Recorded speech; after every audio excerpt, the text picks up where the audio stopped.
Bueno, buenas tardes. Para comenzar con esta mesa, voy a presentar a los que van a formar parte del panel. Yo estoy coordinando, me presento. Soy profesor universitario para la enseñanza media y superior por parte de la Escuela Superior de Guerra, magíster en Estrategia y Geopolítica de la misma institución, licenciado en Relaciones Internacionales y tengo una diplomatura superior en Logística Organizativa, Imagen y Ceremonial y Protocolo. El segundo bloque va a estar a cargo de Mariana Paula Torrero, que es doctora y licenciada en Geografía, especialista en Inteligencia Estratégica y Crimen Organizado, posee un máster en Estrategia y Geopolítica y es diplomada en Liderazgo Organizacional. Actualmente se desempeña como profesora de posgrado en la UNDEF y es consultora para la Escuela de Negocios para las Américas. Es investigadora y docente de la Escuela Superior de Guerra y de la UCA. Y finalmente el tercer bloque está a cargo de Gerardo Estrada Sáenz, doctor de Ciencias Políticas para la Universidad de Belgrano. Ha sido docente de la Universidad Nacional de Rosario, Universidad de Buenos Aires, Universidad Nacional de Lanús, Universidad de Belgrano y Universidad de Palermo. Yo comienzo el primer bloque. Mi investigación es sobre la ruptura del monopolio de la fuerza y el uso de las empresas militares y de seguridad privada. Muchas veces se habla de mercenarios, soldados de fortuna, empresas militares privadas. Estos son solo nomenclaturas que han utilizado diferentes elementos privados que participaron en la guerra a lo largo de los años. Pero la realidad es que este monopolio de la fuerza es solo un abrir y cerrar de ojos en el devenir de la historia.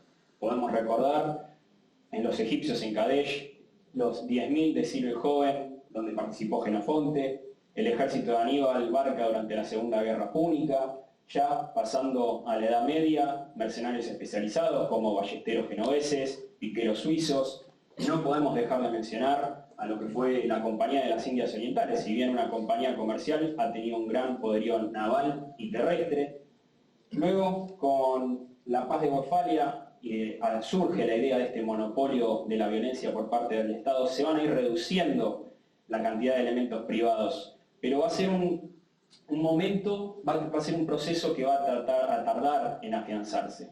Vamos a seguir viendo a los gesianos durante la Guerra de Independencia Norteamericana. Los brasileros van a sufrir lo que es la revolta de los mercenarios en el marco de la guerra contra el Imperio del Brasil.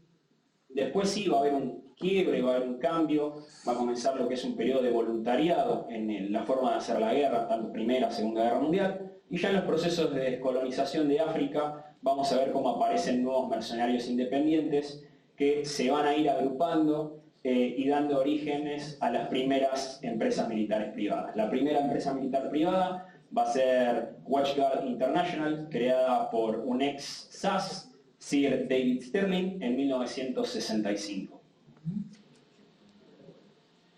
Esta pérdida del monopolio de la violencia por lo general se da a través de dos procesos. Un proceso ascendente, en el cual actores no estatales empiezan a ubicar lugares que el Estado, por su debilidad institucional, deja de lado. Acá podemos ver tanto a señores de la guerra, crimen organizado, diferentes milicias, o a través de un proceso descendente, en el que el Estado, a través de un proceso de subcontratación, trata de buscar una eficiencia económica. Pero ya sea de una manera ascendente o descendente, vemos que la globalización ha tomado gran importancia en todos estos procesos, dándole mayor participación a estos grupos no estatales y que han redibujado el escenario internacional.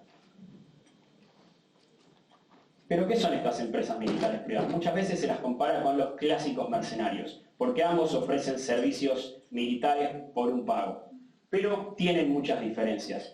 Estas empresas militares privadas pasaron a formar un modelo corporativo con una estructura, tienen un registro, personería legal, son contratados por una gran variedad de estados, de diferentes entidades, no solo estados, ofreciendo una cantidad aún mayor de servicios.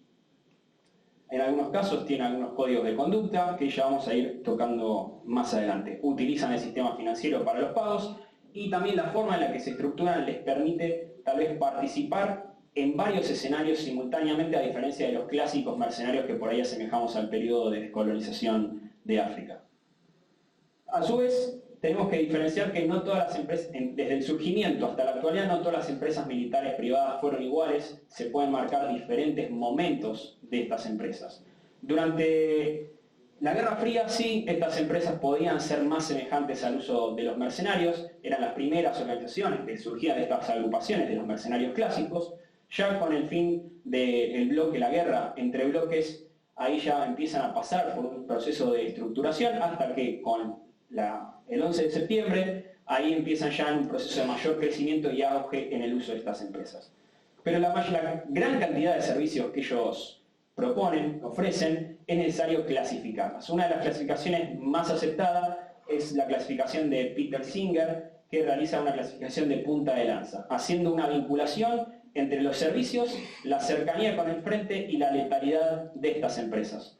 Tenemos empresas que participan en el combate ofensivo, como la sudafricana Executive Outcomes o Sunline. Estas son las que participan directamente en las hostilidades. Por otro lado, tenemos empresas de consultoría militar que participan mayormente en lo que es la capacitación y asesoramiento, como MIPRI, una empresa norteamericana que ha estado en Bosnia, Croacia, Kuwait e Irak, y empresas de apoyo militar. Estas empresas son las que por lo general tienen una mayor variedad de servicios, ya sea logística, inteligencia, servicios técnicos, transporte, etc. Pero esta clasificación de Peter Singer también se queda corta. Hay empresas que realizan lo que se denomina como seguridad armada. Dentro de estas empresas tenemos la notoriamente conocida Blackwater. Blackwater, que estuvo en lo que fueron los acontecimientos de la Plaza Nisaur en Irak, lo que aparecieron los contratistas colgados en un puente de Fallujah, etc. Dependiendo con quién hablemos, sus partidarios van a decir que las empresas militares privadas proveen un servicio que permite realizar un despliegue más rápido, suplir capacidades que las fuerzas nacionales no tienen, reducir el costo político, no es lo mismo la muerte de un contratista privado que la muerte de un nacional, y poder realizar misiones en el extranjero sin tanto apoyo internacional. Mientras que sus detractores dicen que es una pérdida clara de la soberanía.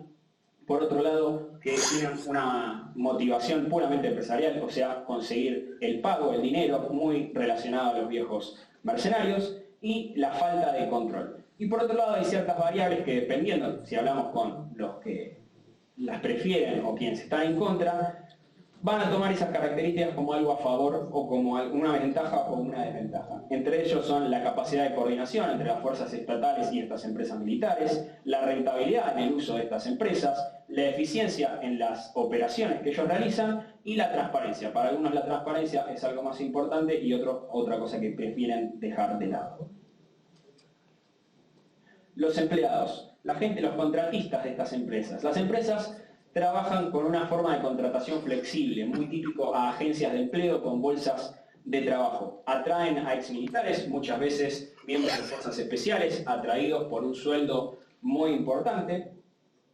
Y las empresas a su vez con esto se benefician del personal altamente especializado, altamente experimentado y un menor costo para la misma, ya que no tuvieron que participar en el entrenamiento, no tuvieron que pagar el entrenamiento de esas fuerzas especializadas. Algo muy difícil de establecer, que es necesario analizar caso por caso, es el estatus legal de estos contratistas. ¿Son mercenarios?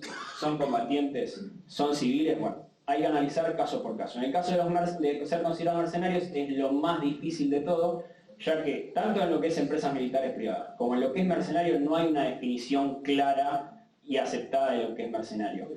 Si bien hay similitudes, las definiciones de mercenario toman diferentes características que uno, para ser considerado mercenario, tiene que cumplirlas todas. Si una de ellas no se cumple, ya el estatus de mercenario no puede ser tenido en cuenta. ¿Y quiénes son sus clientes? Una gran variedad de clientes, pasando de estados desarrollados o menos desarrollados. Los más desarrollados principalmente buscan una mayor flexibilidad, mientras que los menos desarrollados pueden ser los que tengan una mayor ventaja al momento de contratarla, ya que por ejemplo les puede permitir la formación de una fuerza profesional a largo plazo, pero también los que pueden sufrir sus mayores riesgos al contratarlos, porque también pueden ser contratados para mantener a un dictador en el cargo. Las organizaciones internacionales también las han implementado, por ejemplo las Naciones Unidas. En el 94 a Kofi Annan se le presentó la propuesta de utilizar empresas militares privadas para intervenir en el conflicto de Ruanda, a lo que contesta que el panorama internacional no estaba preparado para una privatización de la violencia. aunque años más tarde las Naciones Unidas sí van a empezar a privatizar algunas acciones. Ha utilizado la compañía DSL en Somalia para protecciones de convoy y una que ya estaba en los ejemplos, DynCorp, va a ser utilizada en Kenia, también va a salir un poco el tiro por la culata, va a ser reconocida esta empresa por participar va a estar involucrado en temas de tráfico de personas. Incluso organizaciones dentro de las Naciones Unidas, como ACNUR o el PNUD, también van a utilizar mucho para la protección en sus operaciones empresas militares privadas como Armed Group o Saladin Security. La Unión Europea, tanto en misiones civiles para protección de personal, en misiones policiales para apoyar a las fuerzas de Europol o en misiones militares, muchas veces para proveer servicios o servicios de transporte principalmente. Y ONGs las utilizan para poder seguir operando en lugares que la peligrosidad les impediría trabajar si no tuviesen el apoyo de este tipo de compañías. Tampoco podemos descartar que también son contratadas por dictadores, grupos terroristas, carteles de la droga, etc. Muchas veces se habla que hay un vacío legal en cuanto al uso de empresas militares privadas. Esto no es así. Hay cierto marco legal que también es un reflejo, como todo marco legal, del contexto en el que es creado. Tiene también sus dificultades, ya que al no haber un concepto generalmente aprobado de lo que es una empresa militar privada, esto dificulta las tareas de control. Pero tenemos que el Grupo de Trabajo para la Utilización de Mercenarios de las Naciones Unidas ha recibido la jurisdicción para monitorear el uso de las empresas militares privadas a través de una serie de informes. Desde este grupo salió en 2010 un proyecto de un convenio para la regularización y la supervisión de estas empresas. Proyecto que tenía que tener en cuenta la compatibilidad de la legislación de los diferentes actores. El tema de las empresas militares privadas es un tema transnacional, porque nosotros tenemos que saber que una empresa puede estar registrada en un país, tener oficinas en un segundo país, ser contratada por un tercer país, actuar en un cuarto país y el personal que participa de ellas es de un quinto país. Entonces hay muchos actores involucrados en el medio. Dentro de este proyecto también se incorporaba un comité para la reglamentación y el seguimiento de estas empresas. Dentro del Departamento de Seguridad y Vigilancia de la ONU se ha también establecido un sistema de gestión para las empresas de seguridad armada que participan específicamente en misiones de paz de Naciones Unidas. La Unión Europea también, dentro de ella, plantea un modelo de regulación, estableciendo un concepto y qué actividades podrían desarrollar estas empresas. También se fomenta a los diferentes países miembros de la Unión Europea que si se va a contratar a alguna empresa militar privada, sea alguna que esté registrada dentro de la Unión Europea, así tener un marco mayor de control. Pero los documentos más importantes salen por iniciativa del Comité Internacional de la Cruz Roja. Uno es el documento Montreux, que es el primero especialmente apuntado al control de las empresas militares privadas. Y el segundo es el ICOC, el Código Internacional de Conducta para los Proveedores de Seguridad Privada, que surge en 2010. 3 años más tarde, dentro de este código, se va a formar una asamblea que las diferentes empresas se podían asociar, donde allí iban a recibir una certificación, iban a tener un seguimiento y también un aval de desempeño que les permita operar de una manera más clara. Ahora me parece relevante también, y con las cuestiones que pasan recientemente, marcar lo que es el tema de Rusia y del Wagner Group. Para Rusia, las empresas militares privadas son ilegales y anticonstitucionales. Esto anticonstitucional está marcado en el artículo 13 de la Constitución rusa. Y dentro del Código Penal vemos este artículo, el 359, que va a condenar lo que es el mercenariado. Pero al final destaca que personal que no participe, que no cumpla funciones oficiales, dejando una puerta abierta a la utilización de este tipo de personal. Pero a diferencia de las empresas militares privadas, las empresas de seguridad sí son legales. Esto pasó a partir de 1992. Incluso empresas como Gazprom tienen permitido el uso de su seguridad, utilice la violencia para la seguridad de sus instalaciones e incluso perseguir a gente que haya cometido algún acontecimiento, algún delito dentro o en las cercanías de sus instalaciones. Algo a destacar también es que Rusia no es ni signatario del documento Montreux ni del ICOC. Y en 2018, para profundizar aún más esta complicación de la situación que tiene Rusia, Putin estableció un decreto en el que secreta toda información de aquel personal que está vinculado a los servicios de inteligencia. Pero esta ilegalidad también les permitía a los rusos una forma de control. Si las empresas militares privadas no realizan las tareas que ellos desean, podían ser duramente golpeadas. Y aparte les da una forma de negar cualquier acontecimiento que no estuviesen a cargo. Y el Wagner Group, grupo que surge en 2014, fundado por Dmitry Valerievich Wagner Utkin, que es por quien lleva su nombre, y Yevgeny Prigozhin, ambos que supuestamente habrían muerto hace 2 días atrás en el accidente del avión en las cercanías de Moscú, fueron los 2 fundadores de esta empresa. Utkin había participado previamente en lo que es el Slavonic Corps, uno de los grupos antecesores y por el que surge, perdón, él estuvo en el Moran Group. El Slavonic Group es la otra empresa militar privada de la base del cual se termina formando el Wagner Group. Y esta empresa va a tener el monopolio de todas las contrataciones que va a tener el gobierno ruso. Por lo menos antes de lo que fue el motín del 23 y el 24 de junio pasado, había un vínculo muy cercano del Departamento Central de Inteligencia ruso con esta empresa privada y con el Ministerio ruso. Es más, Utkin había sido un general de este Departamento de Inteligencia ruso. A su vez, como empresa militar privada, tiene un organigrama con un comandante en jefe, un director gerente, un estado mayor, un grupo administrativo, un departamento de preparación militar y un sistema de comando y control que es una copia de lo que es el sistema de comando y control del ejército ruso.